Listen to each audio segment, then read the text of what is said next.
person present. I don't know. We like your monologues. Thank you. So I'm just trying to figure out the scheduling, and I just haven't. Now we're live. All right. What up, guys? Welcome to another episode of Pearl Daily. Today we're talking about body count. Yeah, today we're talking about body count and whores. Now, before we get into today's topic, if you do want to support me, please go to theaudacitynetwork.com. The link is in the description. I give you guys unlimited super chats. I have smart, intelligent men give presentations on the website, and you get to ask them questions directly.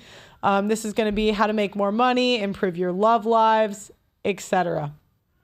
Fazelle asked on the website, who's the next guest? I'm thinking it's going to be Shiv or the dating coach that I met in Vegas. This guy pulled like 4 girls in a weekend. So I know he knows his stuff. I've seen it. So if you're interested, tell me which one you guys would rather hear from. Shiv is like a self-made millionaire before 30, and he did it through, I forgot what it's called, but like SEO optimization, selling courses, that kind of thing. So if you're interested in that, you want to hear from my dad. Well, yeah, I can't even convince my dad. Let me tell my dad, hey dad, I know you're not a public person, but Joel on the website said he wants to hear from you. Sorry. I'm just giving you shit, Joel. Yeah, I can't really, do that. But those are the two. Maybe someday. But the benefit, guys, on the website is you do get to ask these people questions directly. And if you join now, I will honor the price you buy it at. It's going to be expensive at some point because if you guys believe in me as an interviewer, there's going to be very famous people coming on the show. And I just booked a bunch of people like Laura Loomer's coming. Some UFC people are coming. So, and they're going to be able to give you guys extra content on the website. So, Shiv, they're like F these hoes. I don't care about getting laid. I want to make money. They're like, that's a negative time suck. Okay. I'll have Shiv do it next week. If you have any thoughts on the time, because I think me and Doug MPA are going to talk about this, but we're trying to figure it out. So, okay. Today we're talking about hoes, 3 foes. Welcome to another episode of Pearl Daily. So I talk about whores a lot. Now, whores and fake trad cons are really my favorite thing to talk about. They keep the lights on around here. They pay my bills, and it never fails. Just when I think I might have to move on to something else, talk about a different topic. The whores, they really they catch my attention. Just like they catch all of your attention. Somebody's got to go home with you. Somebody's got to do it, right? So I really want to thank the whores from the bottom of my heart. So let's talk first. What is a whore? Now, the official meaning of the word whore is a prostitute or a woman that exchanges sexual activity for money. Now, we are not talking about them today because the word has evolved to describe women that act in a promiscuous manner. Third wave feminism and female empowerment has tried to take the stigma away from the word whore and has tried to reshape it into something that's positive and at most, and at least less shameful at least. And let's be honest, guys, it worked. Can we stop pretending feminism did not win? When women are walking around naked in the streets, like if you go to major cities, like if I go to Vegas, they're naked. I see porn stars getting married. I see, they won. They win. Sure, their bad decisions catch up to them eventually, but when? At 50? They're going to die in 20 years anyway. So they get 50 years, it's like, and does it really, they can't download Tinder and get screwed by chat. Can we just, beat feminism? Yeah, okay. Started with the right to vote. Now we're naked in the streets. All right. So in certain parts of the red pill, what a whore is, it's really an easy conversation. And these are more, I would say, the sexually inexperienced guys. And men, I really divide them up into 3 categories. And men go through phases in their life. So men go from sexless to relationship guy to player. And now he might move back to the relationship guy. But once a guy has that dog in him, he might cheat. I'm not saying he will. It might be too much work and he just doesn't feel like it. But like, it's so like the first stage is the sexless. Now the sexless men, and I have to be honest with you guys, this doesn't make me sound good. They usually have like delusional standards for women's body count. Now, I'm not saying this I'm not trying to normalize this. What I'm trying to do is be realistic about what's out there, because once a guy has been the guy that the women cheat with, he'll never look at women this. He just can't, because he's seen the woman that said she doesn't do this or seems really nice, throw it back like no tomorrow. Now, then we get no benefit of the doubt. But until men have gone through those, so first they go from the sexless phase, right? Then they go to the relationship guy phase. Now, the relationship guy, he believes, I can tell he's a relationship guy because they usually have a big ego because they're finally getting laid, and that's very exciting to them. You see this in like the conservative tradcon men. They're like very excited a hot girl finally gave them a chance. Now, the hot girl tends to treat them like shit, right? That's the next phase. Now, if you are a natural Chad, you don't go through these phases, okay? Some men from a young age, they just get it. Some men are just really smart. Some men just get the ladies. They don't have to go through this bullshit, okay? But this is just what I've seen. So in the relationship phase, they believe, I can tell a guy is in that phase because he believes women because they said things. She loves me because she said so. or men don't know, like, it's like, she like they believe the church girls in church, right? That's when, now to be fair, Gen Z men are a little bit more woken up because they like women are so openly bad, like especially Gen Z women. They're so openly naked, right? That like they don't really like give women the benefit of the doubt. But I think personally, boomer and Gen X and millennial men, older millennial men, they really believed women the hardest because social media wasn't that, So a lot of them never got the opportunity to see that. Then when a guy becomes a Chad, right? They become a Chad. Then they start having like more realistic, like, now, I don't want to say realistic numbers because I kind of believe two things. If a man loves a woman, he'll lie about cheating. If a woman loves a man, she'll lie about body count because, deep in their soul, one is too many. Do you know what I mean? Like, one is really too many. But once a guy like becomes that guy, or other times they might become friends with a guy who's that guy, they can't unsee it, right? Like once the rose-colored glasses are off, we're cooked, done, ladies.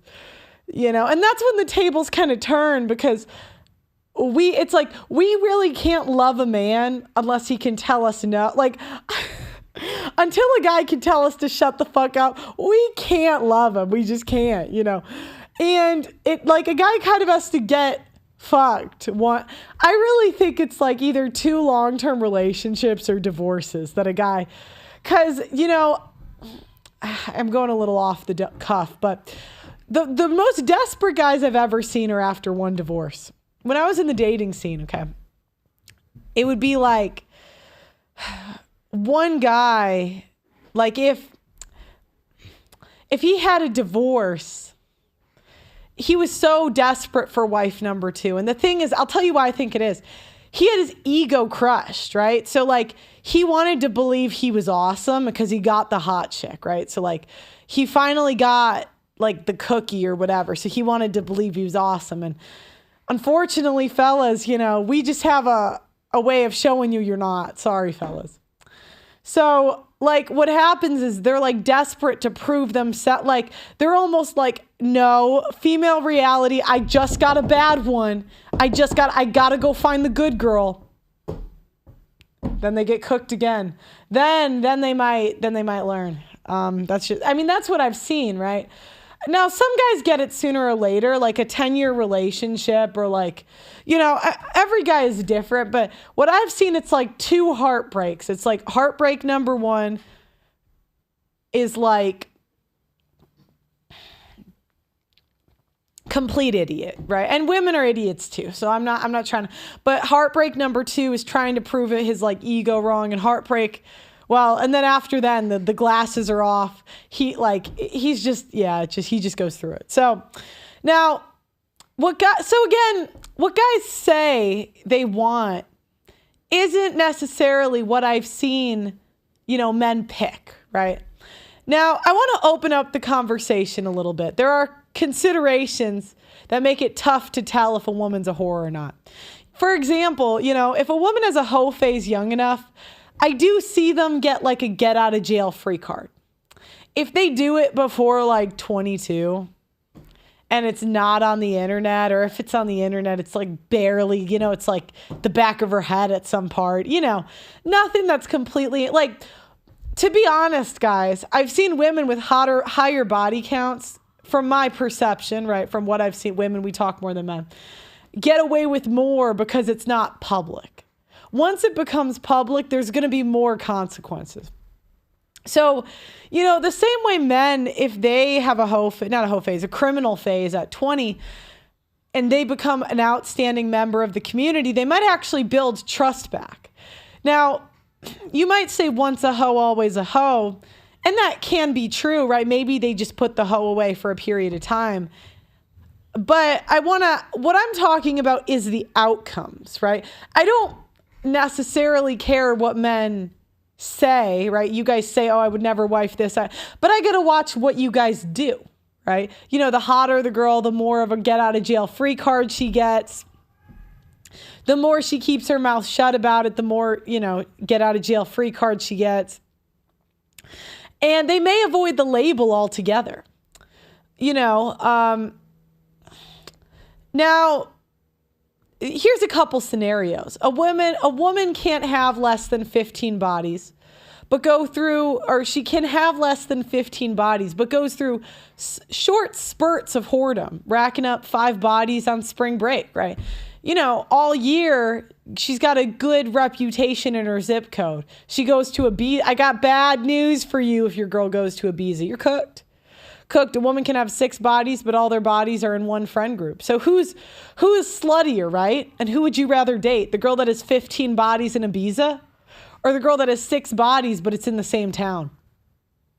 And these are the considerations, because what I've seen is there's more consequence for women dating in the same friend group than a higher body count. Are we following, fellas? Because if it's in Ibiza, the guy just doesn't have to think about it. But if it comes to the zip code or the industry, right? Or, there's women that end their slut phase in college. So there's 3, or maybe they have it after the divorce, right? She was a good girl till 30 and then boom, gets a divorce. Like when is a woman a whore? And I think that's the less black and white, or maybe more nuanced take that players have, because they've seen women through different phases where they're not whoring and then they're whore. Like us, we don't have morals, we just have phases, right? So that's our thing. Girl I'm talking to her in her 40s, I asked her body count. She said it was 20. I automatically assumed 40 plus. Yeah, that's what I said. There's no reward for being a good person. If a woman said 40, now you're going to assume 80. So now it's we got to lie. You say 10, he thinks 30, and it's the same way with you guys are if you come out the bat and say, I'm going to cheat on you, the women are no. But if you just cheat later after the kid, there's no incentive. If you think of it through the lens, not morality, but getting what you want, all the incentives are to lie, and maybe it's a fallen world. I don't know. So I want to break this up into the 3 types of women I've seen. Now there's 3 categories that I personally have seen, when it comes to the types of women. Now, the reason I've seen this is because I've been on volleyball teams for years, right?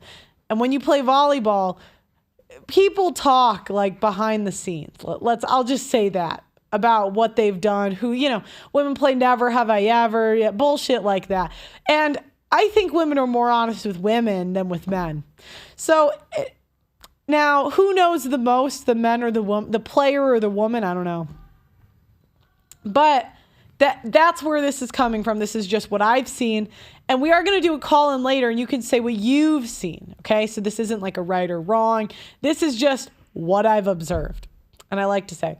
So the first one, you got the prudes. Now, the prudes are obsessed with body count, and they use chastity. And it's usually as a way for them to make up for their shortcomings as a person. Okay, so what I've seen when women are prudes, I'll give you an example. So there is one woman I know. She, I got to stop saying like, I'll just say I knew her in a certain environment. And in this environment, for as far as I knew, she could have done, but she didn't really travel much. She really went really long periods of time without having sex, right? And the reason was, what was she selling? She was attractive, but she was a bitch. So now, remember, when women dress a certain way, it's really to sell you on something. So they're sending the signal, I'm a whore or I'm a prude. But from what I knew, she really was kind of a prude. But I'll give a preface that it was to make up for her bad personality, which kind of lines up with what we know about women. We do what we have the opportunity to do. She wasn't nice enough to give men sex at an easy discount and still get the relationship after. The other issue, and to be honest, if I look back at the prudes that I knew, I would say the prudes are the least successful at getting relationships. Now, I know that's not what you guys want to hear. And it would be a lot easier for me to say, and there's going to be a caveat, right? But if I'm just being honest here, I don't see them as being the most successful. And the reason is they have a lot of anxiety around their body count, and it's because they're terrified of taking an L. And you would not as a woman be obsessed with body count if your personality was so good that men always call you back regardless. If women avoid something, right, if they go long periods, it's because they've taken an L. It's like a woman that doesn't drink. She's done something when drunk that she really regrets. Now, maybe she screwed a Chad that didn't call her back. Maybe she did a gangbang. I don't know what it was. You guys, that's your job to figure it out. But usually when a woman avoids something, there are exceptions, so please don't come for me. It's because she had a negative experience. So if she's going 1 year, 2 years, 9 months, 6 months, that's not really normal for someone with a sex drive. So she's generally she didn't get a call back. Her ego just couldn't take that L. And there's a reason men call back good things, right? There's a reason, So generally it's they're making up for a poor character trait. Now, there was an exception that I did. There is the exception of women that are really, they might be selling hotness and purity, but they don't exist. Sorry. And I'm going to get to the next phase. And this is the phase that most men date, the next category of women that I've seen. No, I mean, they do exist, but the challenge you get with the hot women selling purity, if they're selling purity, who are they selling purity to?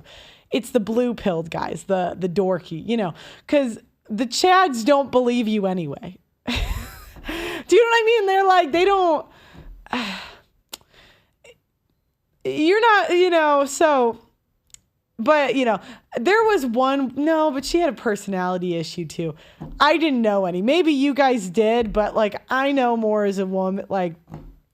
Generally, if she's selling purity, she's either lying or there's a personality deficit. That's what I've seen. Or if they are hot and have purity, they go and sell it. So the whores I'm talking about, these are not whores that sell. That is a different category. Whores that sell do it for money. Whores that are whores do it because they love sucking dick. Do you know what I mean? They just do it for the love of the game. And I'll tell you how they end up sticking the landing if they do. We'll get to it. I'm going to read the chat. on the website. I'm Gen X and I was a total simp in my early 20s. I learned the hard way. Most men are. There are occasional men that, get it from a young age. But most men and women, we grew up in the tech era now. We're all weird. So the other issue you get with prudes is that when they have sex, it's a big deal to them. Because, think about it. If a woman is 25 and let's say she's had sex with 2 men and you're the third, that is going to be a big deal. She's only done this 2 other times. Okay. So they like the guy more because he hit rather than who he is as a person. So they want to rush to date him. But they get blinded by the fact it's they really just like him because he hit, right? He was a guy that did it. And that does wear off after a certain amount of time. And the other issue is too, most men, they don't want the pressure of if she's so into you right away, they do get the ego of yeah, I'm top dog, right? But so that's cool. But the other issue you get is the women, men don't want pressure where they feel like you're going to freak out if you don't give, if they don't give you what they want. It's why some men don't want to screw virgins that make it a big deal. Cause they're I don't want this pressure. And it's how whores get relationships. Cause they're wife me, I don't care. That's a lot less pressure for a dude. Women with low self-esteem use sex to validate and get attention. Rizzo, can we just be honest here? Women have sex cause they like sex. Blue pill guys, I don't know if you're blue pill, but they have a tendency to think that we go have sex because attention, low self-esteem. You know what? That's how they get you guys. That's I had a guy the other day tell me his girlfriend got fake tits because she was insecure. Bro, every girl's insecure. She got fake tits to get the attention off of fake tits. Women just have low self-esteem. Bullshit. She wanted to fuck. It's not a low self-esteem, 100%. It's really not. It's the women, they want to have sex. We like sex. That's why, the more men could just attribute to our behavior to that's what we like and what we want to do rather than some whatever psychoanalysis they sell you on. So, but I'm glad you guys are still falling for it. I'm really glad you are because, somebody's got to wife up these single moms. And I'm glad it can be you. You know what I mean? I'm glad it's not my brothers. Then why can't they have an orgasm? They can't. If you can't make her have an orgasm, that's on you. But you got to stop talking. Somebody's got to wife up the single moms. Do you know what I mean? Someone's got to do it. So, okay. So another issue with the prudes, and I'm gonna go into the next ones that I saw, is they have control issues because the second a woman gives up sex, she gives up leverage and control of the situation. And really, at some point in a relationship, you're going to be old and ugly, and he's got full control. And we hate it. We hate that. We're fuck. That's why, every woman's worst fear when you talk to them, they're oh, I don't want to be left high and dry when I'm old and ugly. And it's bitch, you leave him before you're old and ugly. You're the one leave it. Women divorce even when they're old and ugly. You're probably going to do it. But we hate that. And so the prudes, they think they have a workaround. Wait, I'm going to get to that. So they think they're I cannot give up control. And so a lot of the women that wait till marriage, they're basically saying, I cannot, I need a prom. I don't want a burden of performance. I don't want to have to be a good wife and mother. So being a good person is hard work, right? You guys maintaining frame in your relationship, that's hard. That's the hard stuff. Telling your girl no, even when it's hard, that's the hard stuff. In addition, as a woman, keeping your guy's attention when there's younger, hotter women every year, That's difficult, right? And I'm not talking about, some guys won't cheat because it's hard, but like making your guy not want to cheat, and it's not that hard. Your guys' hard is way harder than our hard. But remember, when we do something hard, it's like our burden of hard is like 10%. And to us, that's like so difficult. Do you know what I mean? I just want, like, in girl world, easy things are hard. So like in us, it's, yeah. So it says sounds off on the website, or, oh, he got it. Okay, fixed it. So it's kind of like our HR job is hard to us. Like, I'm not saying it's reality, but it's perception, where you guys are like being like, I don't know, cleaning windows and dangling off of a building is pretty hard. And we're like, nah, HR, that's difficult. Teaching, that's stressful. So like our perception of hard is way lower than like yours. And I think it's because we got all these emotions 24/7. So you got, like, we'll never know true peace. Like, you guys can just sit and enjoy life. We don't know what that's like. We don't have it in us. So again, now the next type of prude is a prude that finds a workaround. Now, these are prudes in their zip codes, but 304s on vacation. So they got a great reputation in their zip code at their college, wherever. But they go on vacation and they go crazy. Ibiza, Dubai. I mean, shit, it could just be anywhere. So oftentimes these women, they get into like 2-year to 10-year relationships. And what they do is they save money during these relationships and they go crazy. Either they cheat or they go on vacations in between. So they save all this money. The guy's paying for everything. And now they got the money, right? And now, fellas, the money you saved her is, you know, going towards her next gang bang in Ibiza, okay? Sorry, fellas. You know, so either they do it in a cheating way, but like in their town, they have a great reputation. And it's really crazy because like women don't even hide it. Like if you go to like Palm Beach or all these big, you know, it's like the other guy had to wait till marriage. You're getting it for free on her work trip, you know? You know, so, you know, you guys got to think about that the next time you think about paying completely for a woman. You know, everyone says like men aren't real men if they don't pay for everything. But I'm like, who's the real simp, right? Because you paid for a decade and now you're paying for her to get banged out by the next dude with the money she saved. Or you go 50-50. And I'm not saying one way or another, right? Because I know the pros and cons. Like there's cons, like women don't respect you, whatever. But at least if she's paying your way, it's like you can think, well, I got sex for a decade and that would have been way more expensive to buy. And, you know, pros and cons, right? You know, do what you want. But I am telling you, women do save money and then go get the men they want oftentimes. They do.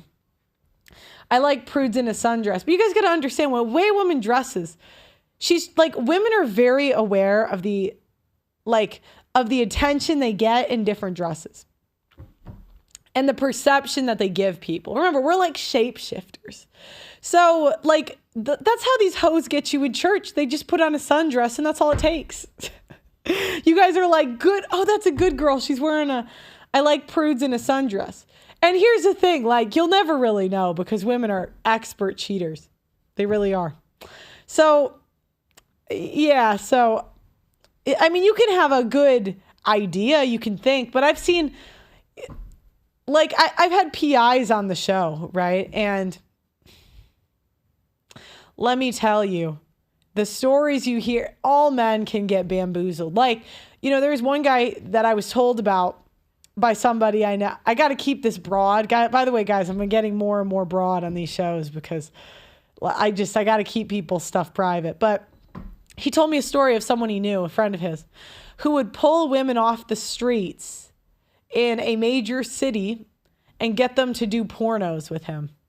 So your girl could be shopping, right? And, you know, Tyrone 304 convinces her to do a porno. And that happened. Like married women, he would convince to do porn on the street. Like what? You sent her shopping. Do you know what I mean? It's like how and elaborate on women being expert cheaters. Well, so here's the thing. Men are not as good at cheating. Now, and the reason being is men will be happy being a side dude. And the men will be very like accommodating, right? Like if a guy's getting free sex from your girl, he's not going to snitch. He wants to keep getting laid. Like he wants to keep getting the sex like coming. But women aren't always happy being side chicks. So women are going to leave stuff. And women are also like, we just have the time. We look through likes. We look through who you follow. Like if you see the apps that they sell to women, like if you go on Instagram and just like some like cheater stuff, it'll start selling you like apps that like reverse image. So like women will go on TikTok and say they hooked up with a guy at a bar. And if you're this girl in this city, beware. Like it is not the same. Like, and I've spoken to a guy that said he used to have like 6 girlfriends at a time. And his perception is that it is harder and harder and harder to cheat. That he used to be able to have 2 girlfriends in the same town. Impossible now. Impossible.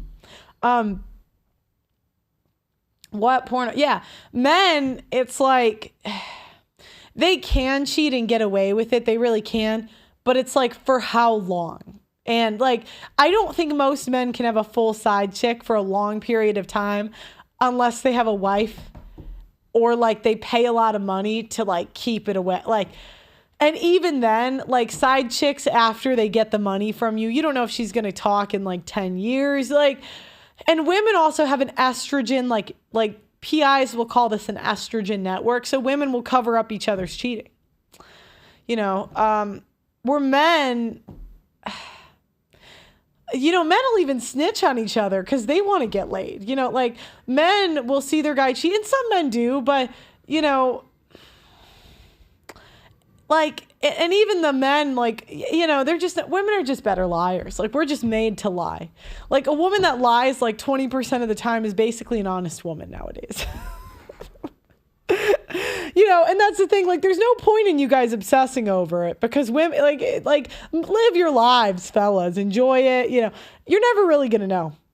You can't. Okay, so, sorry. Next, we got the mid body count women. Now, these are women that I would say are the most in demand for relationships in my experience. And the reason being is they generally have a pretty healthy view on sex. Now, the prudes kind of have a negative connotation with sex. Probably, you know, there's different types of prudes and that's going to be a whole different show. But I'll just say in general, they're making up for some personality deficit. Because if they didn't have the personality deficit, then every guy that they slept with or you know, close to every guy would want to date them. Or they also think, the prudes think this sex is like all they have to bring. Like it's not even doing anything nice. It's not doing something. It's like the bare minimum, right? But the mid body count women can accept L's that happen and they don't get super worked up because, you know, they tend to have better personalities. Like if you have a really good personality and a guy doesn't call you back, you don't care. It's kind of like the players, right? If a girl they like doesn't call them back, they don't really care. They'll just go on to the next hoe. Women with good personalities, like women don't generally have good personalities, or they just get worse when we get older. So they're not really stressed as much about the relationship because they're going to get it anyway. Like those are the women that can come in and just say, I'm looking for something casual because they know they're so good at what they do that the men are going to want it later anyway. Or they can just slowly wean the guy. The women that say up front, I want a relationship, usually they either had a negative experience or it is possible they're telling the truth. Right. or like they're, how do I put this? They're like, they had a negative experience and now they got to put that up front. Bring the guy who gets married women to do corn with him on the show. We need to know his secrets. I mean, I can try, but you know, a lot of these guys, you know, the biggest players I know, I'll tell you what, when I met this PUA when I was in Vegas and this guy, I might want to bring him on the website one week. He brought home a bunch of women in one weekend. And I used to think a guy not having social media was like a green flag, right? You think, oh, he's not on social media. That's great. Wrong. That's how the biggest players. Now, there's two types of like like guys that go about it. There's the players that like the women message them on Instagram and it's like their marketing tool. So that's one. But option 2 is they get by being low key because like the negative ramifications for screwing over women too bad can literally put you in jail. Me Too like so they kind of do better because women get together and through the estrogen network try to take you down, right? So they get the other women and then they take like, let's be honest, that's what happened with Weinstein, but I'm not gonna, that was a bunch of women that took L's. I'm not gonna get into that, but Jason says bro code. Simps don't have bro code. Are you kidding me? No bro code. Yeah, I mean, I understand some men have bro code, but God, it's like if a guy is sexually starved, they'll do damn near anything. Where was I? So, for example, okay, so the mid body count women, they just don't like see sex as the end of the world, the biggest deal. They don't put pressure on the guy and they let him take their time and get to know them. And so usually what happens is these girls go from 1 to 2 year relationships, catch like 5 bodies and pick the favorite guy. Like that's usually they'll date someone and you guys in your brain are like, oh, like she just picked me. Yeah. Okay. I was special. You should assume you're not special. And women too, right? Yeah, so let me go to the other chat and see if we got on the website or on the YouTube. I haven't checked that in a while. So, mid body counts know that sex is necessary for them to navigate dating guys with anything at all. They really do. And this is because they can recognize their shortcomings. This is like the mid that gives good gluck, right? She's like, look, I've taken an L with this guy. And they're very more accurate in like rating themselves and stuff. Why can't I open this on here? I don't know why. Let me do it again. 1 second, guys. Now they may not get, anyway, oh wait, hold on. I'll get that. Now the third category we got is whores. Why is this not opening? I don't know. Okay. Well, oh, and now it is. All right, I got it. Thank you. All right. If you want me to read something, super chat it. So next we got women whores. They tend to give it out to everyone. Now I'm taking sex workers out of this. These are not women who are paid. They're doing it for the love of the game. Like there's a difference between a woman being a whore for money and a woman being a whore because she really likes sex. Now, the whores, I do see them tend to get married. Men do like to marry women that really like sex. Like a woman that really loves giving blowjobs. That's not a bad, but there's different types of whores, okay? So whores understand the inherent sexual desire of men, right? They really do. They understand like men's sexual like nature to them. So there's 3 types of whores. Now, some cannot get wifed and some can. Now, there are the whores that are smart and the whores that are not smart. So for example, the whores that are smart, like they wear condoms. The whores that aren't smart get herpes, right? Like the whores that are smart, they might say, "Hey, can you get an STD test? I'm down for the gluck, but I need to see a free STD test." The whores that are smart only have sex with men who they know won't talk. Like a guy that gets laid, hooking up with a chick isn't going to be a big deal to him. But a guy that doesn't get laid, he's going to brag to all his friends. Whores understand that. And the non-smart, like a whore will take an L, like she won't get called back and she might think, okay, I got to change this, and do this differently. But then there's the whores that take L's and just get bitter over time. The ones that get bitter, they don't know how to act in public. They just become community property, Now, the next type of whore you know, the smart whores are the ones that do it in private, or at least they don't do it in publicly. You know, people in the community might know, but, you know, it's not really a known thing. Like, they just move and boom, done. So, the whores that tend to get wifed are the ones that have no evidence. They pay attention to what men want. They stay attractive, a 6 or higher. And they have a good gluck. And they like having sex. So even if the guy later finds out that she did some bullshit, you know, he's not as surprised because he's like, you know what? She loves fucking. you know, he's like, you know what? I did know she loved it. So, and at least I got that too. Now, the next type is the very attractive whore. And this is the one that gets into long-term relationships, but she's never going to get wifed. And because she did something public enough that the world knows, or destroyed her reputation enough that the world does know, but she knows how to carry herself in public, right? So she's the one that looks good, is good arm candy. Other women will respect the guy for dating her, but she's never really going to get the ring. Or if she does get a ring, it's young and then she'll divorce. Like an example of this is Kim Kardashian. You could take, like, Kim Kardashian's been to the White House. She, you know, I mean, she might dress slutty. She will, but like she can at least be social and not do some like complete ratchet bullshit, right? You know, versus like Amber Rose. Like Kim Kardashian is an ex-wife. Amber Rose is a baby mama. I don't think she got, or if they do become a wife, it's like to some real low class people. Like that's, you know.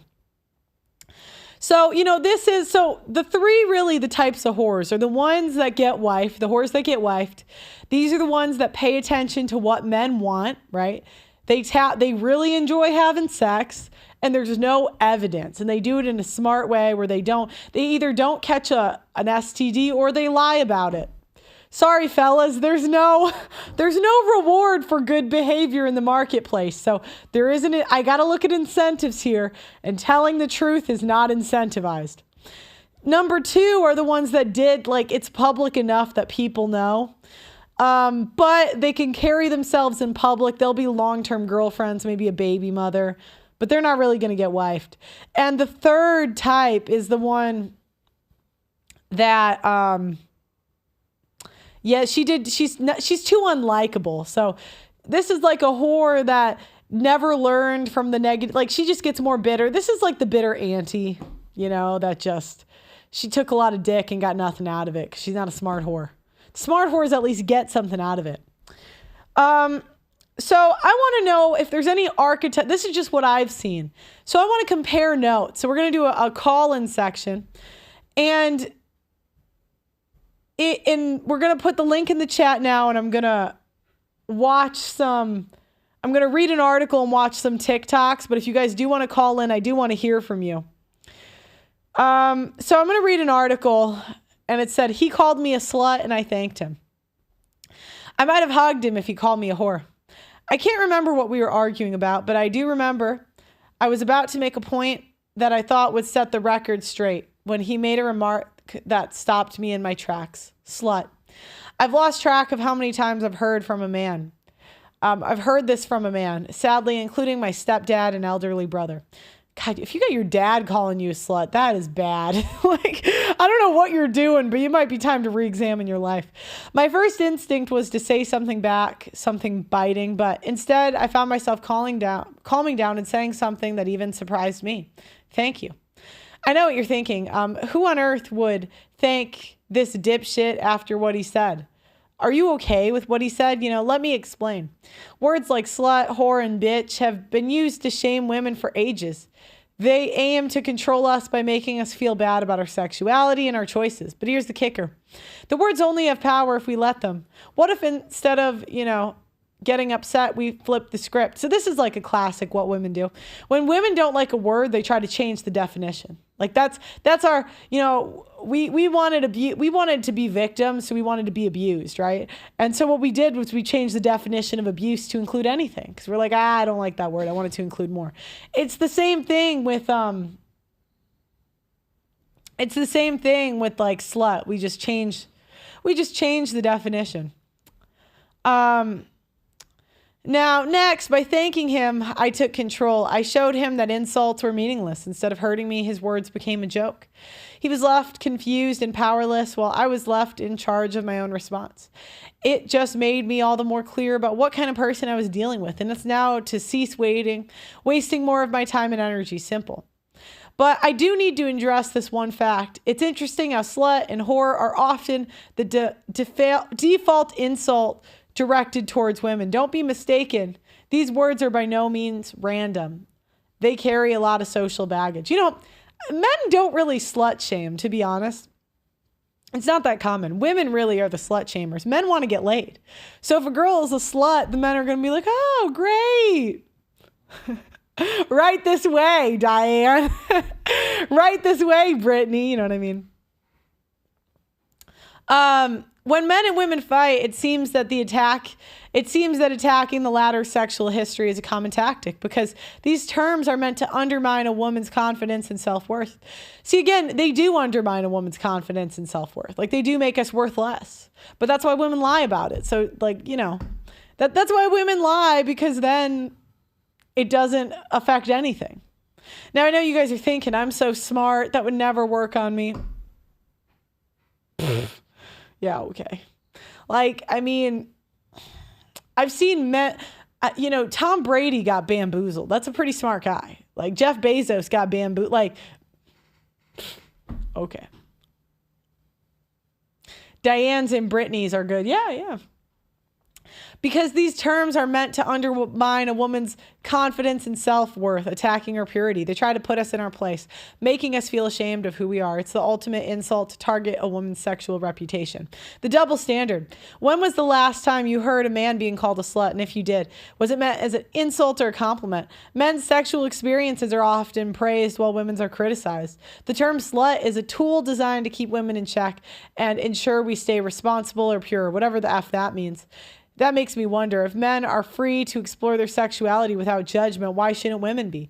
And if promiscuous behavior is wrong, why are men not judged with the same intensity as women? Yeah, because we want to fuck it. Like, when we hear, ooh, you have a high body count, it's like, ooh. Like, when men, it's like, ooh. But wait, come this way. Like, they think it, but they don't say it. They're just like, mm-hmm. My reaction made it clear that I refuse to follow the outdated rules that are stacked against us. The psychology of insults. Think about insults like verbal grenades. They're meant to explode and cause damage. But what if you caught the grenade, disarmed it, and handed it back calmly?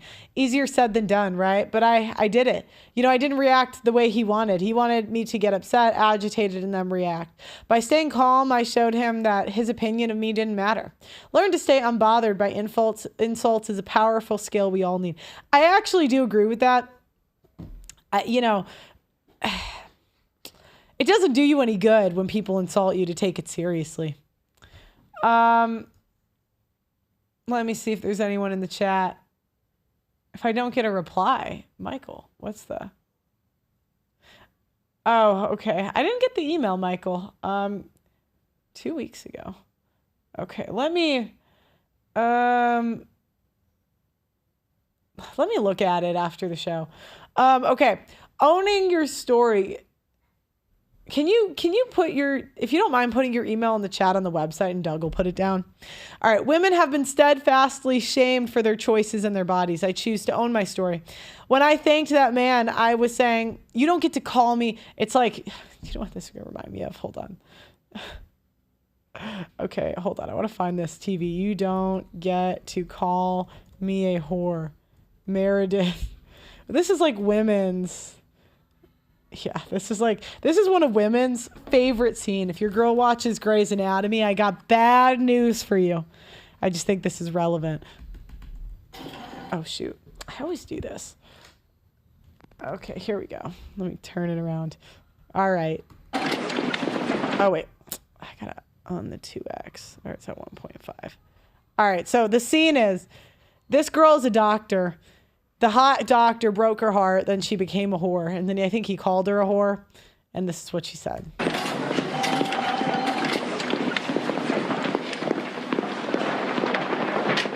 I never should have told you about George. No, it's fine. I'm glad I know. about him and the vet. You really get around. What did you just say to me? It's unforgivable. I don't remember ever asking you to forgive me. So was the knitting a phase? Who's next? Alex? Because I hear he likes to sleep around. You two have that in common. Yeah. See, they're... You don't get to call me a whore. When I met you, I thought I had found the person that I was going to spend the rest of my life with. I was done. So all the boys and all the bars and all the obvious daddy issues, who cared? Because I was done. You left me. You chose Addison. I'm all glued back together now. I make no apologies for how I chose to repair what you broke. You don't get to call me a whore.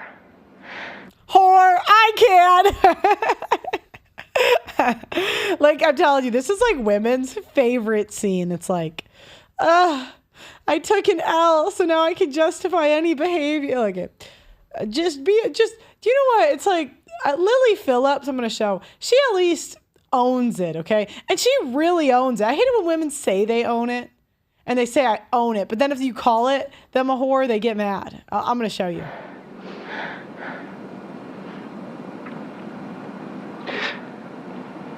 There's every woman's excuse for effing someone. He thought he was the one. Why can't it just be? It's so simple. We wanted to have sex with them. Like, this is what happens. The way women trick men is they attribute their actions to other things other than they just wanted to do it. Right. So like women that say, I want to be in a relationship, but they're not when we have 3,000 matches. Right. I mean, that's because they don't want to be in a relationship. But it's like the men are like, oh, she can't find someone. But you guys got to stop believing us. You know, I know it's hypocritical because I'm talking with a microphone here. But, you know, I'm just trying to I'm trying to wise you guys up. I'm trying to help you out. Or like you guys will say, what do you do? You'll say, oh, women were brainwashed into feminism. And no, we did feminism because we wanted to. They're like, oh, women are brainwashed to being whores. No, we like to fuck. Do you know what I mean? She was pressured into getting an abortion. No, she wanted to abort the kid. Like, it's not like you guys are like,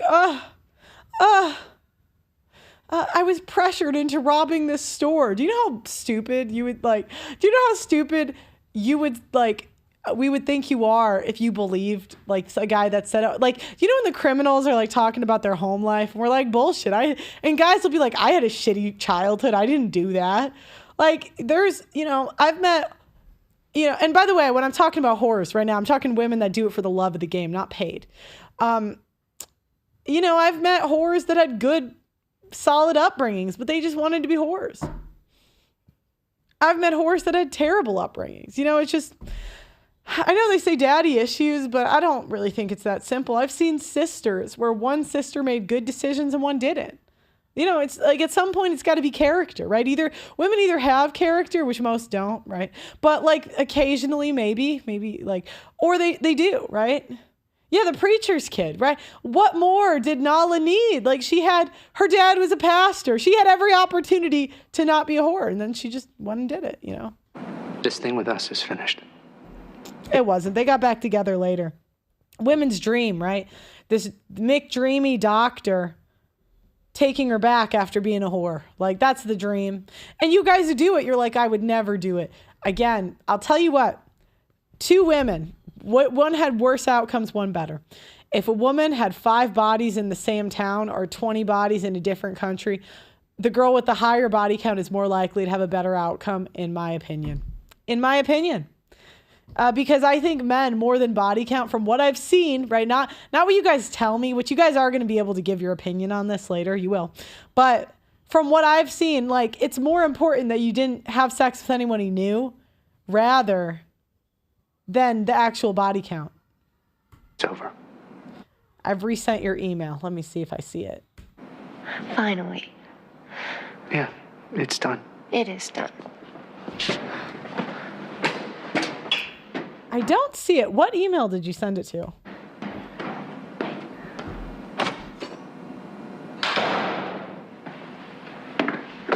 Yeah, okay. So now they're done. Now the other one, or not Nala, it's what's her name? Lily Phillips.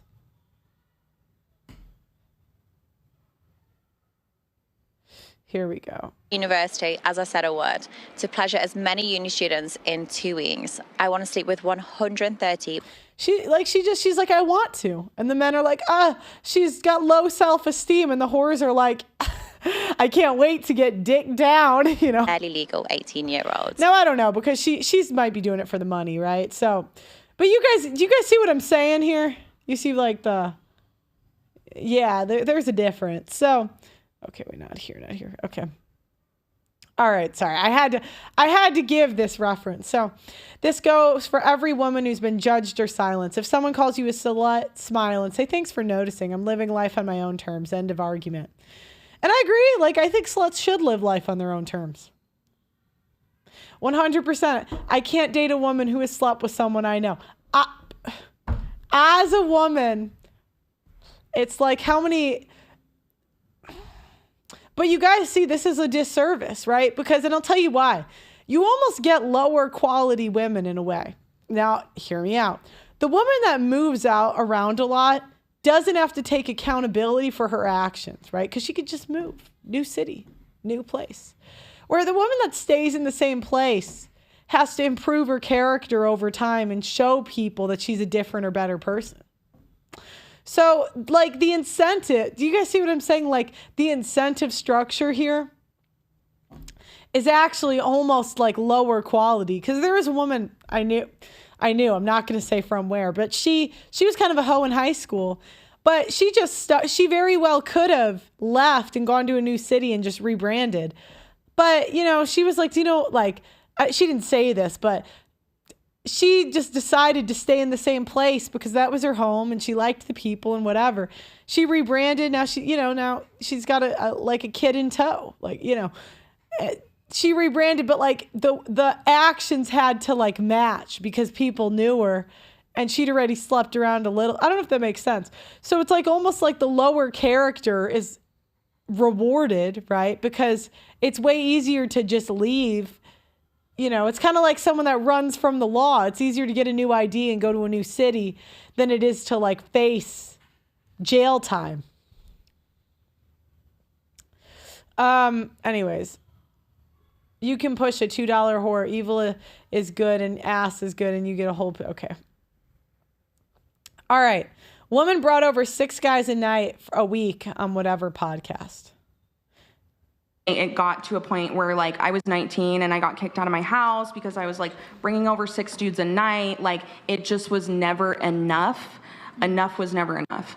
So, yeah. What? Wait, 6 dudes a night? For like a consecutive week. Yeah. Yeah. So 6 times 30? Wait. Yeah, so that's a girl doing it. Now, we don't know because when women are in front of a microphone, it's performative. So we don't know if that's true or not true. So you have to understand there is incentive. These girls have OnlyFans, so they do have an incentive to lie, right, and exaggerate. But let's say that's true. That's love of the game, right? That's good info, Pearl. No drifters, red flag. Well, you guys got to be realistic with body count. At some point, if a woman is celibate long enough, she's asexual, and she's going to turn that on you later. Like if a woman can go years without sex, guess who gets to sow the benefits of that out? Like, do you know what I mean? If a guy cheats before marriage, he's probably going to cheat after marriage. A lot of time, not always, but women can, if they're going years without sex, do the same thing after. You know, you get to be next, fella. So anyways, where's I going with this? Like, your choice, if a woman, how do I put this? Like, let's just be realistic. How often do you, if I ask women, how many guys do you have to sleep with to get a relationship? Now, women have an incentive. I've told the women, I've asked this question. I've said, look, I will not use your name. This is just data purposes only, right? But they have an incentive to lie to me. So let's assume they're lying to me as a woman by 20%. Okay, let's just assume. The lowest number I got was 3 dudes to get a relationship. The highest number I got was 15. Okay, now let's assume it's 5 to 8 dudes to get a relationship. Because let's assume out of 5 guys, she doesn't like half, like she sleeps with them, doesn't like half. The other half don't like her, boom, you. Congratulations, fellas. Now, some women can get lucky, right? Or they have very good personalities and they don't shoot too high. But like, when do women not shoot too high, right? So if she's not in long relation, so the way women keep their body count low is by going to exes. If women have a low body count by a high age, she's going to an ex. Like, it's the reuse, reduce, reuse, recycle. Now, there's pros and cons to this, right? The pro is that, like, at least you can limit the number of men that have had sex with your girl. The con to this is she's going back if it doesn't work out. But the pro is you can be one of the ones she goes back to next if it doesn't work out. I'm just being honest. She often reads her convos by accident. Be careful, Lolo. Yeah, do you know what? Maybe I'll only say Pearl read. Sometimes I'll think you have a comment that's so relevant, I'll think it's like part of it. But, so let's say she has a very low body count. Let's say it's 3. Okay, let's say 3 or 2. Let's say by 20, you meet her at 22. Okay. Unless you're dating teenagers, go for it. But it's pretty competitive because the teenagers, like, you're going to have a lot. But let's say you get her at 22. Would you rather have 10 guys from different towns that you'll never meet or 3 guys from your town? Most men, it's 3 guys from their town. Unfortunately, the bad behavior is rewarded. Okay, I'm just being honest, right? So these are things you got to think about. Somewhere around there, yeah. And how were you meeting these guys? Usually dating apps. I have like a hard time approaching men. I usually just wait until they approach me. So like, would you slot them in like 7 p.m., 8 p.m., Yeah. 9 p.m., 10 p.m.? Yeah. Yep. Okay.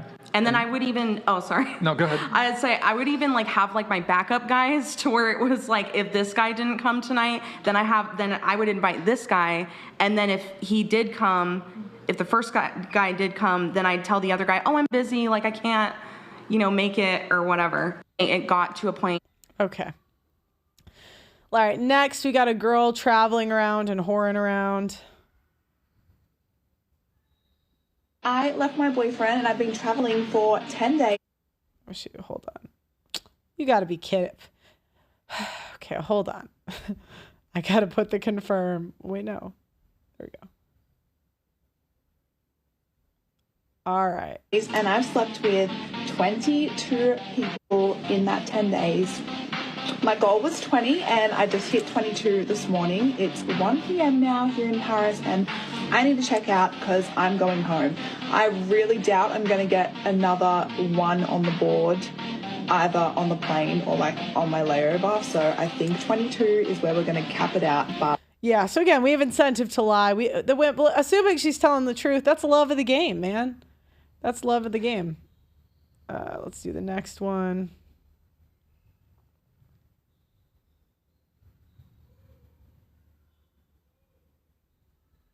Hold on. Okay, the idea that you shouldn't sleep with someone, particularly men, on the first date because they might not respect you or see you as like wifey material is antiquated. It's stupid. Yes, there are men who say and think this, but they just don't respect women, period, so irrelevant. For the most part, sleeping with someone on day one doesn't really impact your chances with them. I personally have had many relationships and a couple of proposals with guys that I like slept with before really like dating them, like on the first date or even like before the first date. And I dumped all of them. The relationships did not work out. And this is why I think you should not sleep with someone on the first date or the first few dates. It's not because I think they're gonna see you differently. It's because I have dated people that I would never have dated if I had taken the time to go on a few dates with them and get to know them better before I slept with them. Like, I be getting stigmatized. Do not make my mistake. Do not have sex with someone until you know that you fundamentally like them and are aligned with them. Okay. What is the transition period between a virgin and a whore called? Why does promiscuity repair their emotions? If it's a slippery slope, what stops it? Nothing. Nothing can stop a whore being a whore. Nothing. Is there a transition period? I mean, women go in phases, so it just depends. I know it's an annoying answer.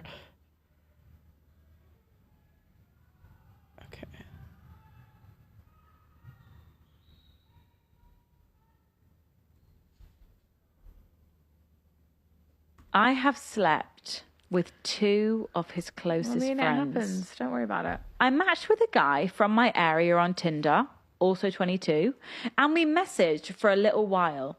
I did the usual, stalked his Insta, and I saw that we had a lot of mutuals, and he had pictures with not 1, but 2 other boys that I have slept with in the past. Okay, it's what it is. She's put brackets when I was in my crazy girl era. I have been on many dates with this guy and we frequently stay at each other's places.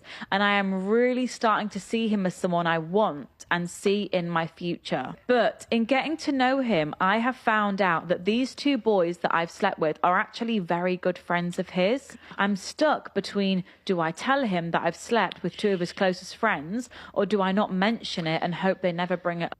Lie. Yeah, that's what I would tell you. Yeah, lie.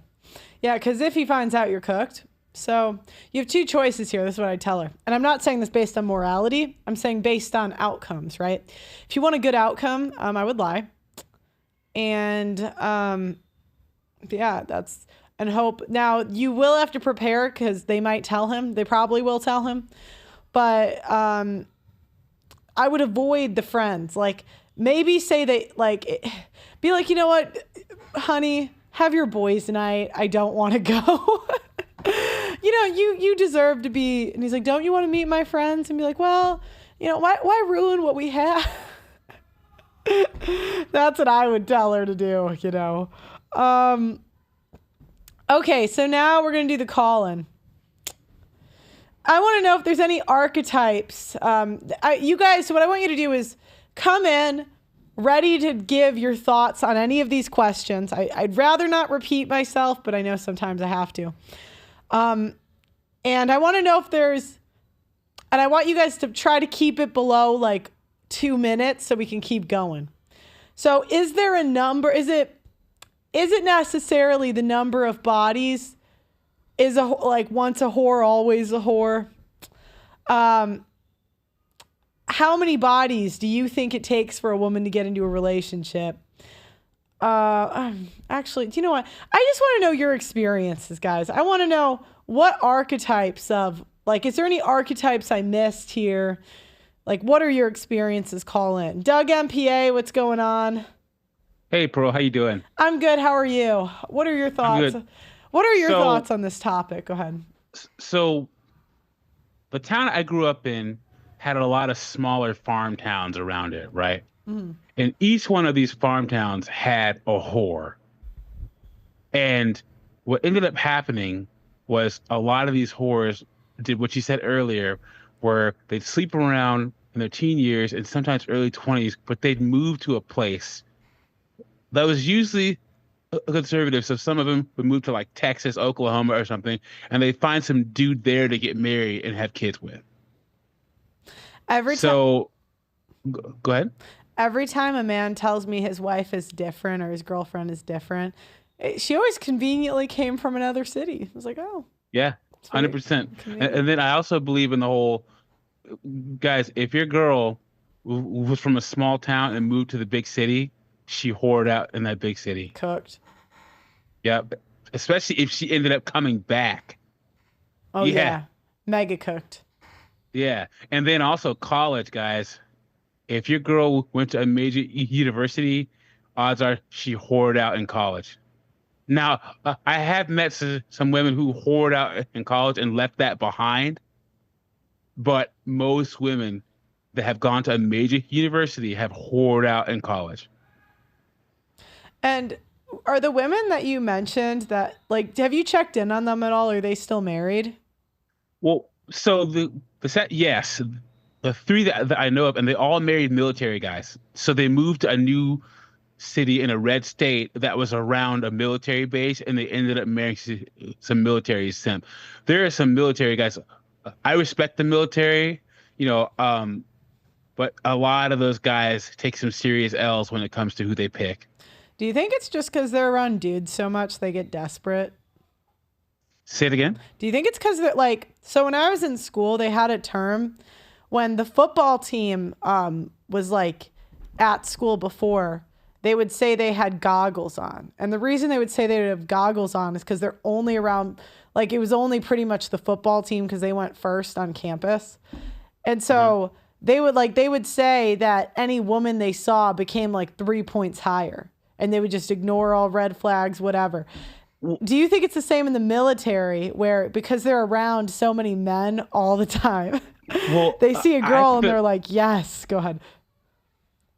That's a small part of it, but it's also military culture. So you get more benefits if you get married. So you don't have to live on base. You get, housing allowance, whatever. And also the military pushes the whole family thing. So I actually have a friend. I want to try to bring him on the show anonymously, but he wants to write a book about all of the mistakes that young soldiers make because he made every single one of them. He was 19 when he went in the military, and when he turned 20, he married a 25-year-old single mom, adopted her kid. Cooked. Right? So when they got divorced after 3 years, he had to pay 11 years of child support for a kid that wasn't even his. Cooked. Yeah. So it's just culture. A lot of military guys, they get in the military and they all feel the military teaches them about family. Because remember, in the military, if you come, children of a military family are the most likely to actually join the military. So the military wants this whole family thing, but a lot of military soldiers make stupid mistakes. Now, I'm not talking. I respect the military above all else. If you're willing to answer the call to defend your country, I respect you. But a lot of military guys, especially enlisted men, take some serious L's when it comes to women. So, he paid child support for 11. That's crazy. Well, so I don't know if I think I'm keeping it anonymous enough, but what happened was, give me like a couple of minutes. So this guy, he was with this woman for 3 years, and the base he was on had like a fishing area, and it was so bad in his marriage that when he got off work, he'd go fishing for like 2 hours before he had to go home because it would give him peace.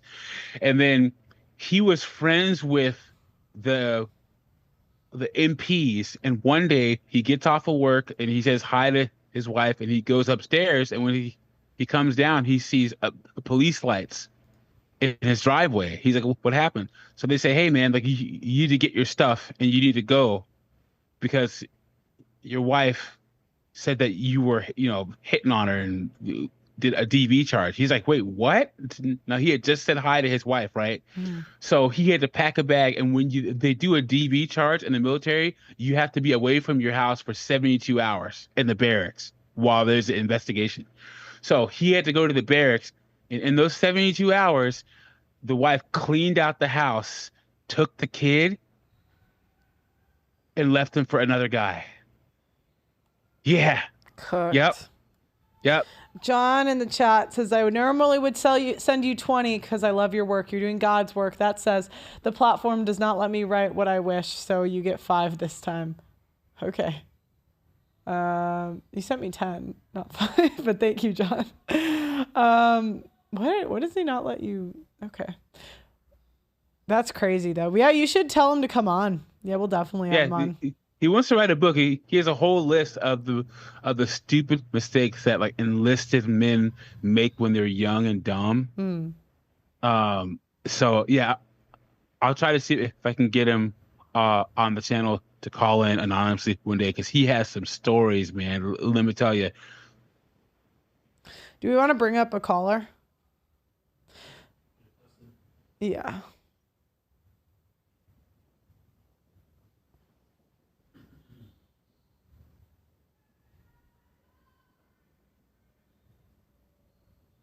Hey, how's it going? Yeah. Hey, Pearl. It's so good today. Where are you at? What state? Oh, now I live in Washington State, but I'm in Portland right now. Cool. I just got off work. So what are your thoughts at the topic? Did I miss any archetypes? When does a woman become a whore? Any just general thoughts you had on the discussion today? Yeah. You can say the SLUT word, but can I say it too? Yeah. All right.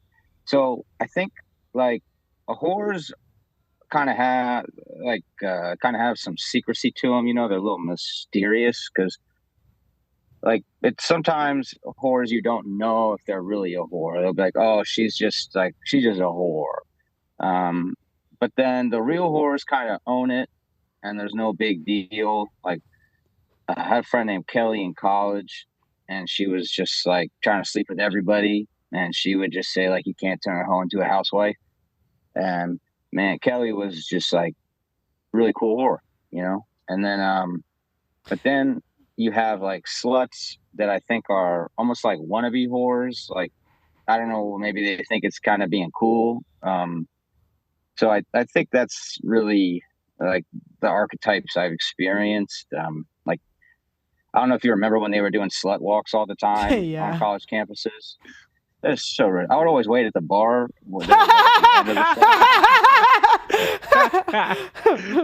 Hey, Dustin, I'm gonna stop you. You're getting a whole lot of love in the chat, man. Everyone in the YouTube chat loves you coming back. So yeah. I gotta tell you, I don't know what's going on in the world because I only watch the show. So wait, so what happened to the girl in college? Did she end up? Because you look like, what are you, 30s, late 20s? Yeah. So 30s. Did she end up getting married? Did she go start an OnlyFans? Like, what did she end up doing? Boyfriend? Well, she ran around town until she was like 30, and then she got with this guy. She's like married now, or at least engaged. We stayed pretty close, but then like COVID happened and everything ended, and maybe that's why she has someone. You know, COVID took away her options. I don't know. And do you think her husband has any idea? Dude, she's got a big mouth, so I'm sure. Oh yeah. Yeah. There's like secret. I guess if you were to say there's types of whores, there's like you're kind of a quieter whore that is maybe making money with it and dating people that are like that can give them something, and then there's whores that kind of drink all the time, go out, get ran through. And it's like for the money, ones that get ran through, they're for the love of the game. Sorry. It's like they're for the love of the game, not money. They just ones that are for the love of the game. They're real loud about it. And so, do you think she ended up getting married? Like, would you say the guy that she got, is he a quality guy, or would you say no? I'd say he is. Like when because I went up to Seattle and I did Seattle Underground was this comedy club I go perform at, and I remember I met him, and he was like a real cool gentleman kind of guy, and I was like, why did you two meet? Like, what even happened? But was he attractive? Sometimes you just, was he like good looking? Yeah, he was a good looking guy too. That's why I was so surprised. Kelly was a dime, but she started drinking a lot and kind of looked like a little bit like Danny DeVito for a minute. What is it? You think like she could just glut real well, or what? Like, if you're friends with her, you probably hit too, right? Look at his face. Like you did not hit. Right? Don't ask him how he knows. Yeah. I don't know. Like, was that a positive experience for you, or what? Yeah. I wouldn't touch Kelly with a 10-foot pole. All my fraternity brothers all had a good time with her, and they said that it was some good luck.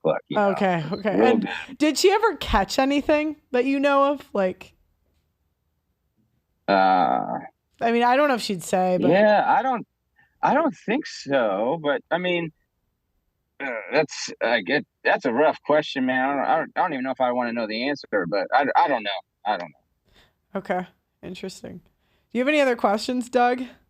MPA? So how bolsterous and out in the open was she about her whoredom? Was she like Amber Rose, like slut walk out there, or would she bring it up in casual conversation? Like how would that work? She wasn't would she like post out about there, it on like, social media? Like, how would that work?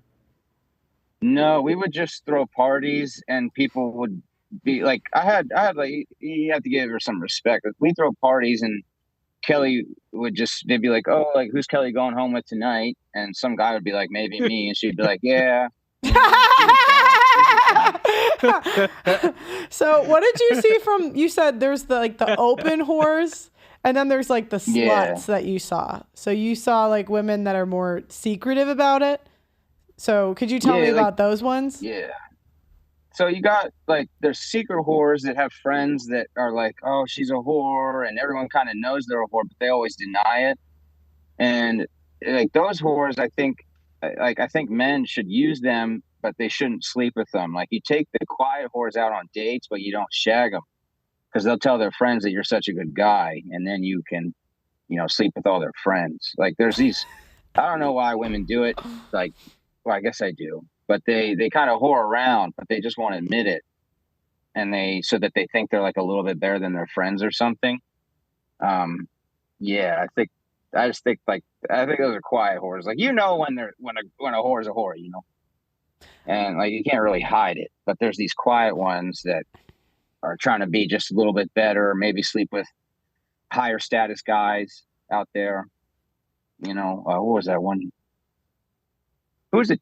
Lana Rhodes. Like, she was more like a quiet whore, even though she wasn't born, but like, she just popped out, had a kid, and like, I didn't really hear anything about Lana. And then you got Lily Phillips, who's like, I mean, hey, power to her. That's a lot of stuff she's doing. And so the women that you knew that were sluts, what happened to them? Are they married today? Like the quiet sluts? Because I've seen, from what I saw, they kind of did the best, like in terms of, like they did better than the loud whores. That's what I would find, but. Because I think the quieter sluts, like in college, the quieter whores that are in college, they probably ended up getting with the engineers, and they're probably playing more the long game. That's why they keep it quiet, because they're like, I know that the guy I want isn't going to be making this 6 figures, so they're like, keep it on the down low. Have an engineer knock you up, live a good life. Nice. You got any other questions, Doug MPA? Nope. Oh, always good talking to you, Justin. Yeah, thanks for calling in.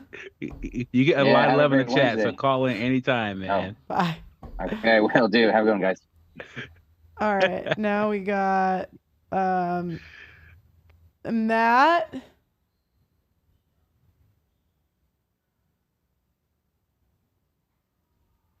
Let's see if he comes in.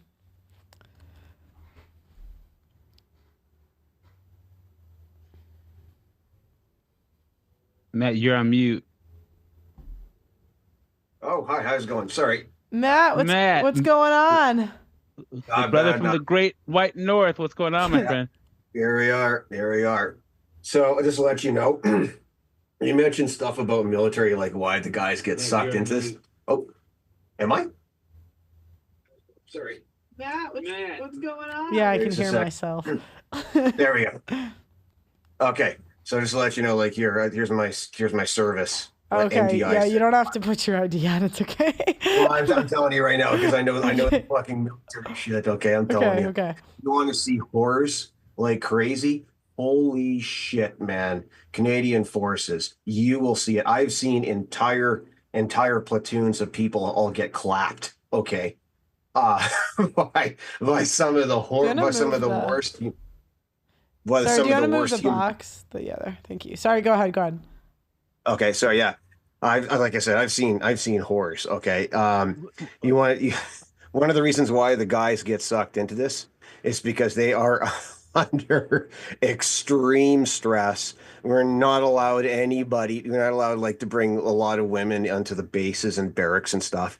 And especially if you've been deployed, like you never know if you've actually seen, a car bomb go off or whatever it is, and you've seen everybody dead, and all you want to do is come back and get laid like you've never been laid before. Mm-hmm. You'll never see anybody. You'll never get a woman anywhere under the most tremendous stress you've ever seen. And that's even on some of the training too, right? So sorry. Is there the same base rat culture in Canada as there is in the U.S., where you have these women that literally hang around the base and the bars to trap themselves a young, naive military soldier? Well, it's oh my God, they'll do it just not even to trap themselves. They do it to just get laid. You want to see where the one of the worst amount of horrors you could ever see is CFB Kingston in Ontario. That's where the RMC. That's where the Royal Military College is. That's where you can go and get your commission. And that was the whole place where you see a lot of communications and stuff happen. And my God, every single person I've ever seen come back with a fucking STD, I'm telling you. Oh, so In fact is, I can even tell you one of the most funniest stories. Like when I was doing training one day in Kingston, I was doing a lot of communication stuff. So I had to go and work with my platoon or a platoon to install a 700-foot antenna mast. Okay. So we're climbing up there and wind and all kinds of shit going on there. And I had one guy that was all of a sudden just out of nowhere, could not properly lift a 10-foot section of mast up. And he found out that he had a really nasty burning sensation. What was it? What do you have? While dangling 700 feet up in the air. So you're harnessed in there, right? And he's not able to focus. And he somehow, stupid enough, got himself tied up. Like he anchored his support harness inside a 700-foot tower. And we had to take about 3 hours to be able to dismantle the tower. What did he have? Because he was not thinking straight. He came back a day later after going to the mess and found out that he's got chlamydia. Dang, that'll get you. Oh yeah. Cooked. Oh yeah. So. So wait. So the women that you knew that were whores in the military, what ended up happening to them? Did they rebrand? Did they move? Like, do you have any update on them now? Where'd they go? To be honest with you, they quietly disappear. But the funny thing is, nobody in the forces forgets. Nobody. Okay. You fuck up if anything, like somebody doesn't like you. Maybe you had a fallout with one of your platoons and you had to move over to a different unit for whatever reason. I'm like the tarnished reputation comes with you everywhere you go. Like, don't forget that the Canadian Forces is like a 1/100th the size of like the United States forces. So nobody forgets anything. Yeah, but the women could just go to a different city or something and go to a different industry. No? Well, we all know that if you wore a uniform, okay, everybody we know, nobody has a surviving marriage. Okay, I think I've met like one or two couples in my entire life of ever being enlisted where there hasn't been a marriage failure.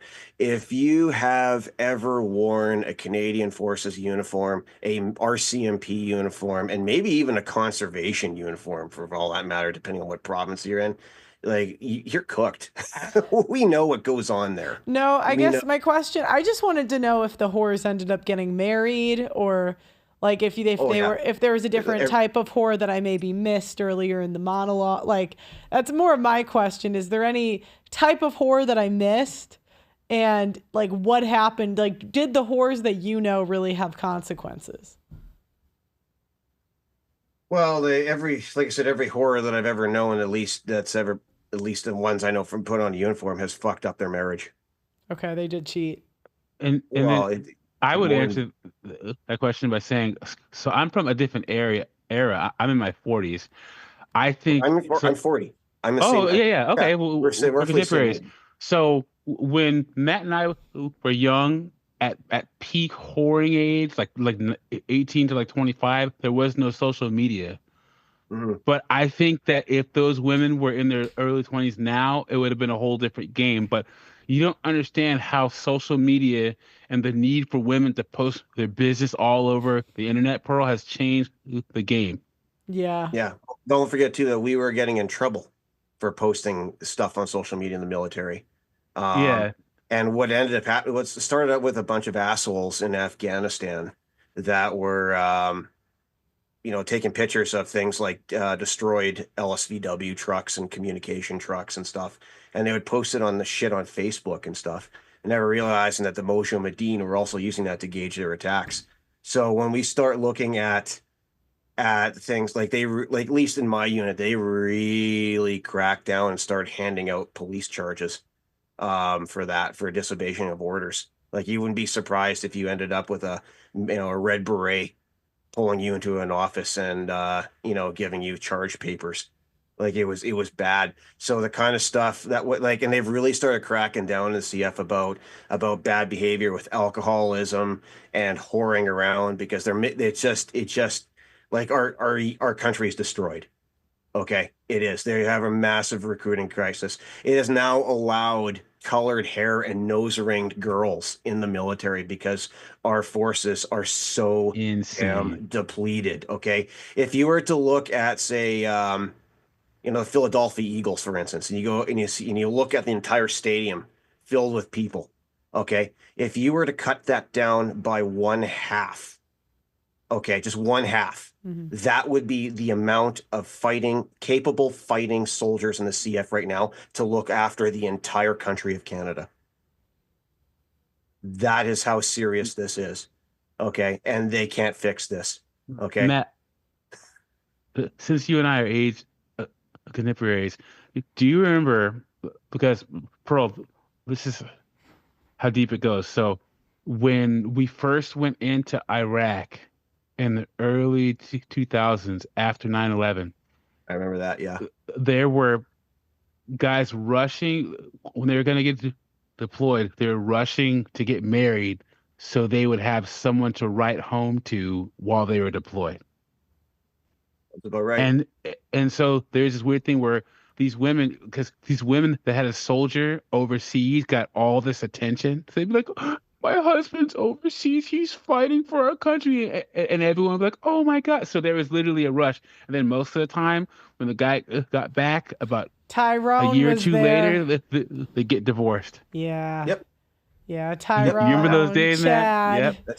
was up in there. You know what I mean? It's still like that. It's still like that today. It's still like that. No joke. Okay, yeah. I knew somebody who ended up losing their leg and an arm and an eye, and as soon as he came back, divorced. Oh, yep. I heard that story a bunch of times. And it makes it even worse is, they have Veteran Affairs Canada. They don't want to pay you. They will fight every piece, every tooth and nail to make sure you don't get a cent for anything, any of that. Yep. So insult to injury. Yeah. So yeah, just to let you know what makes a whore. I don't know. I think personally, anything after 4, statistics show that there's a good chance that woman's going to fuck up someone's life. Simple as that. Cool. Anything else? Anything else from Doug MPA? You told no lies, my friend. Always good talking to you. Thanks for calling in. Yeah. See ya, Pearl. See ya. Let's see. Matt knows, man. Everything he said's true. Make sure to turn off the audio in the background, Joe. Oh, gotcha. How's it going, Joe? I like your hat. Oh, thank you. I'm a veteran. I was a recon scout in Desert Storm. I've been meaning to come to your show. Why can't I see you? I don't know. It might just be the. I don't know. I think it's. I think it's just the way the thing. I can see you though, so don't worry. You're on screen, so you're good. Cool. Well, let me tell you. There's one thing that I noticed, and I think a lot of people don't get really necessarily down to the bottom line of things, and that's what I've been trying to do. I think what it really boils down to is that we live in an animal kingdom. And, have you heard Jordan Peterson talk about equal opportunity versus equal outcome? Yeah, I think I've seen clips of him, but yeah. Okay. Well, I think the bottom line is this. Every single one of us that's alive right now, and anybody who's ever been alive, we can trace our ancestors all the way back throughout time of only the survivors of every war, every cataclysm, every famine, plague, natural disaster, natural selection, all the way back to the very beginning of humankind. And everybody knows this. Everybody realizes this. So at the moment of our birth, we are all born equal. In fact, our forefathers here in America, they thought so, right? Supposedly. Mm-hmm. But we live in an animal kingdom we're based on our merits after our birth. We all get that participation trophy, but based on our merits, we either thrive and survive or we wither and die. Well, this is the difference. See, this is equal opportunity to live, where we have none of us have done anything to be alive, and we were given this blessing of life. But based on our merits, we thrive and survive. So that's outcome, right? Mm-hmm. And I think what's happened is that we've forgotten that we're animals. And in animal kingdom, you've got like the lion and the gazelle.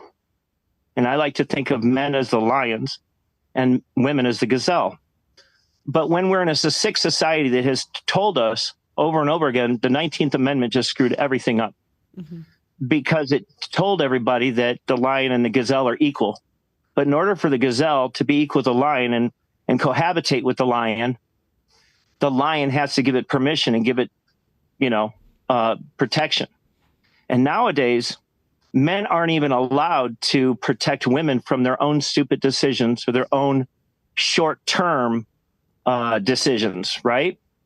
There's plenty of women that I've met that have tattoos that are older, and they all have told me, every single last one of them, said, "Oh, I wish I hadn't gotten these tattoos. I regret all of them." I'm like, wow, because they don't think ahead. I don't have any tattoos, so I don't have any regrets like that. But for the most part, if we forget the animal world and the animal kingdom, then it creates an insanity. And these women, they know that men are above them in the animal kingdom. Therefore, they're always chasing after men with higher status than they are. But then when they get together, they want equal status. And I think that creates an insanity. Mm-hmm. And insanity is simply having a false perception of reality, right? I know I'm going over a bunch of things, but they're all related to where our society has become so sick that even the psychologists and psychiatrists, their job is to make you more well-adjusted to a profoundly sick society.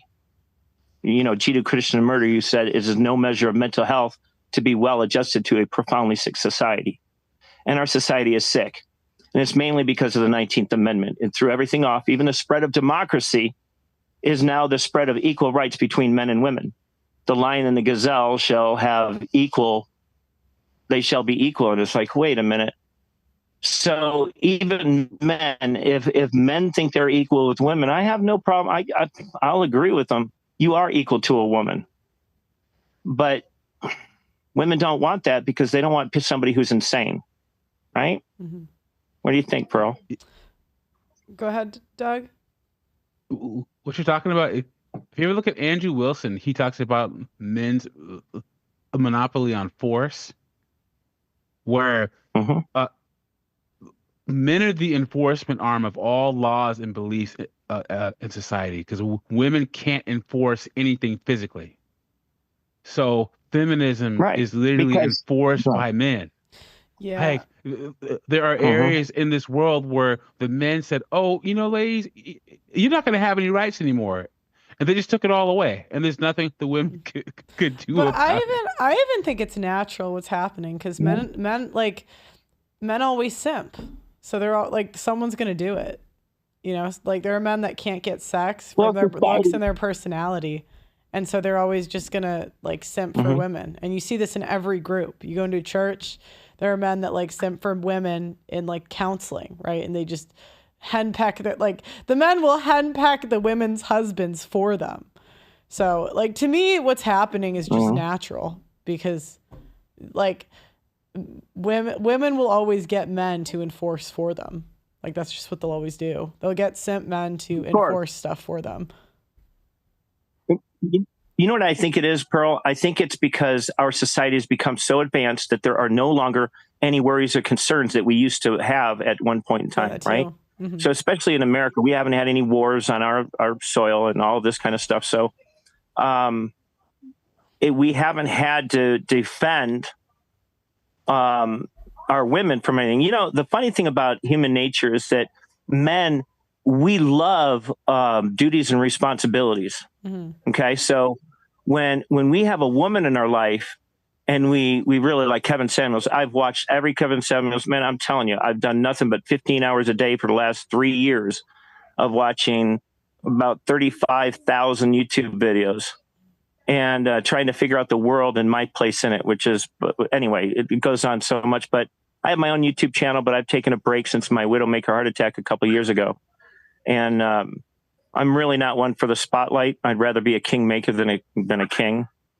But when we come down to, you know, this technology and how the world has become so comfortable, it really is a natural effect of letting the gazelle just run rampant in the jungle because she no longer needs the lion to protect her because the lion's already taken care of all of the cheetahs, all of the hyenas, all of the predators of the gazelle, right? So naturally, they should have equal opportunity and equal, in a way. How can you keep that from them when our society is running as smoothly as it is, as far as not having those worries or concerns that we once had? Yeah. Well, right? I also think it's opportunity, though. Like there's people that have done genealogy records, and paternity has always been lied about. Like women have had kids with the neighbor. It's just now we have more opportunity. Like if the king came in town and wanted your wife, she was leaving. You know, if the king or if a stronger tribe came in and killed you, that was his wife now. You know, so I think it's just nature sort of like correcting itself in a way, because most men didn't get to reproduce historically. Someone wants to know if you were in KAF, Kandahar, Afghanistan. Someone asked in the chat. No, I was in Desert Storm only. I had a traumatic brain injury that left me post-concussed, so you are my daydream. You know how you're daydreaming and then somebody can snap you out of it or something can snap you out of it? Well, I can't be snapped out of it. I'm in a permanent daydream. I'm 100% disabled. I just got 12 years of back pay a couple of years ago and finally got my rating. But well, thank you for your service, and I'm glad that you got that disability rating. I think anyone that answered the call to defend this country deserves everything they get. So I'm glad that you're there. And I always tell people you got to keep fighting for that disability rating. Man, keep fighting. Just keep fighting for it and get what you deserve. Yeah, and there's plenty of people out there to help them now. It's difficult when you have like a brain injury or whatnot, where it kind of messes with your ability to get things done and to do things. But, you know, I think I've done quite well in my lifetime. I became a master tile setter in Germany after learning German in 6 months. I mean, I became an HVAC technician, a certified massage therapist. And, you know, it's funny, our whole world is so mixed up that after my heart attack, I did all this research and figured out that the heart, not from others, but I discerned on my own that the heart is not necessarily a pump. Its primary function is to create the electricity in the body. And that is why, you know, people with heart attacks, especially the obese, all that electricity has to go to each individual cells, where there's an abundance of cells that need electricity, and the heart can't keep up with it. So there's a whole bunch of, you know, there are things that even our doctors don't understand. And when I was in the 7th grade, I became part of, not necessarily part of, I didn't do anything about it, but the Prometheus Society, it's above 160 IQ, but it's still, people don't understand what's really happening in the world because we're becoming insane. The definition of insanity is not doing the same thing over and over again. That is an example of insanity. But having a false perception of reality. And anytime somebody lies to you, they're literally trying to make you insane. It's a false perception of reality. It's not real. It's not true. And I hate it when people especially claim that they're Christians, but they lie because the story of Jesus is about the truth versus lies. The truth is the only thing that can live forever and have everlasting life because it's the only thing that exists. Lies don't exist. Interesting enough that people don't put 2 and 2 together, but it's so simple. It's right there. But I've been able to, with this brain damage, this injury, I've been able to recede into my thoughts and figure these things out much more rapidly than I was before. And I think I speak unimpeachable truth. Anyway. Well, thanks so much for calling in, Joe. Doug MP, do you have any other questions for him? Nope. great viewpoint and great call. Thank you for calling in, and thank you for your service again, buddy. Really appreciate it. And keep it up with the YouTube channel. Do you want to tell them so they can subscribe? You want to say the channel name? Yeah, it's PTSD Joe. I think you got to look it up as 4956 after PTSD Joe. But I only have like 441 subscribers left. You know, YouTube did a whole number on me by deleting a couple of my videos and even deleted a few playlists that I had. Can you imagine that? Yeah. They deleted my playlist. Right. So anyway, they'll get you. They got But me. sure, I'm They thinking got about me doing too something at one different. point. You know. So, all right, guys, go Yeah, subscribe. they did. Thanks for calling, Joe. You're the Thanks, best. guys. All right. Bye bye. Take care. Bye bye. All right, Doug MPA. Yeah. How are you? You got any other thoughts good. on the topic? I think that's our last caller. Yeah. I'd say, how am I going to put this here? So the biggest problem with horrors nowadays is social media. Every single strategy that you can bring to a 304 on how to succeed, on how to be a whore, but then get past it, is blown up by social media because they won't stop talking about it. But I like how you talked about the different versions of whores and mids. I mean, everything you say about this topic is true, Pearl.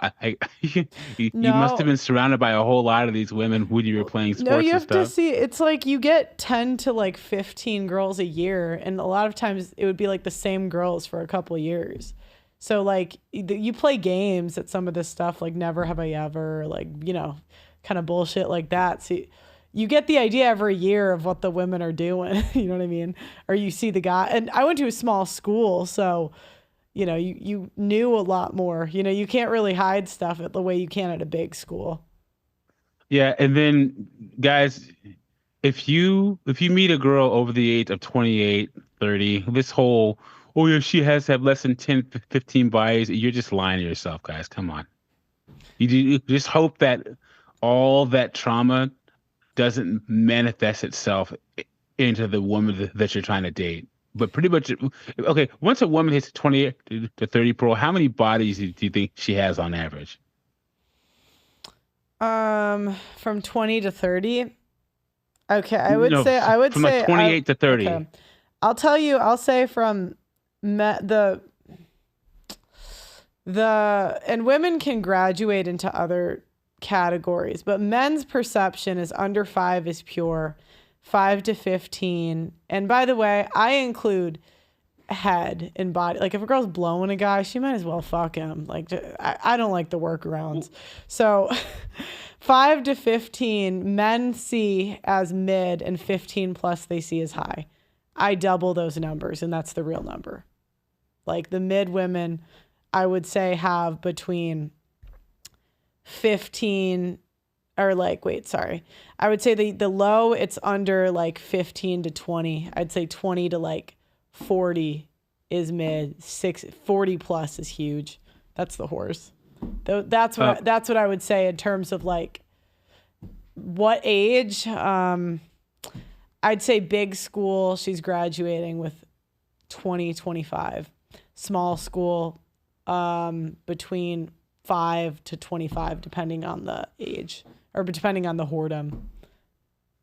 What do you think about this? Because I was going back and forth with this person in the chat. Unless she's really ugly or has an extreme personality deficit, maybe could be more. But if she's attractive and healthy, yeah, okay. Go ahead. Double, triple those numbers. No, I just meant like I knew a girl that like probably had 1 or 2, but like she wasn't that attractive. Do you know what I mean? Like no, like she just wasn't that like cute. So yeah, but it's tough. But yeah, sorry. Go ahead. I was going back and forth with this girl in the chat, Danielle, and thank you for. I see a lot of ladies in the chat this evening. So, but thanks for being here. Whenever Pearl has a female supporter, it's always a good thing. But Danielle, I was going back and forth with her. I said, men don't differentiate between so women don't see giving head as a body, but men do. Then I brought up the example. If a guy finds out that a girl blew like 5 guys at a party, he's completely disgusted. And she said that it's not the same thing. I'm like, no, but it is though. So that's a girl that's trying to be a low body count girl, but isn't. Like, if she's arguing with you about this, that means that's her workaround. Like, no offense. I don't know. I didn't see her chat or whatever, but it's like. Well, no, I don't think it was her because she said that she was Muslim. But yeah, she was just challenging my claim that like guys see giving head as a body, but women don't. And I said it doesn't really matter what women think about it. It's the men who decide because men decide who their girlfriends, the girlfriends and wives are. And you got to look at this like, what do you think are the odds that your girlfriend or wife has never taken an L? Like, do you really think that she got to her league immediately? She never bat. Like, that's like if you guys had unlimited options, saying you guys would never, like you wouldn't bat too high if you could. Like, there's 22-year-old blondes with big tits. Like, do you, like, I don't know. I know men can be happy with less, but I do think that if they had the choice women had, they would kind of abuse it too. You know, they would get like, that's like men saying they wouldn't have a rotation if they could. What do you think? Okay, so let's say I'll say this into the guys in the chat. Let's say a girl went to a party and slept with one guy, went home with one guy, or blew like 4 guys at the party. Like, what is worse? The 4 guys, right? I would think so too. But I'm pretty sure that there's certain guys that would say, "Oh yeah, you know, she went home with that one guy." But I think like her blowing 3-4 guys is worse than catching one body sleeping with a guy. Yeah, I also think if a girl has 2 bodies, but she got them at the same time, like, how many bodies is that? Like, that's where I'm like, the body count discourse, it's so like low. It just shows, I'm like, they haven't really dated or they haven't really been out there socially, because it's not that simple, right? Like, okay, is a girl a whore if she has a low body count? Like, she has a low body count for now, but then after her first divorce at 32, it gets really huge. So is she a whore? If she held out for like her whole 20s and then her 30s, she goes crazy. Is she, like, all the people that met her in her 20s would say no, but then the guys that made, you know. Another red flag, guys, if a woman got divorced in her late 30s, early 40s, most of them whore out after they get divorced, especially when they get married young. I know a couple of women who got married young, decided that they could do better, divorce their husbands, and then just got online and slept with everything that moved.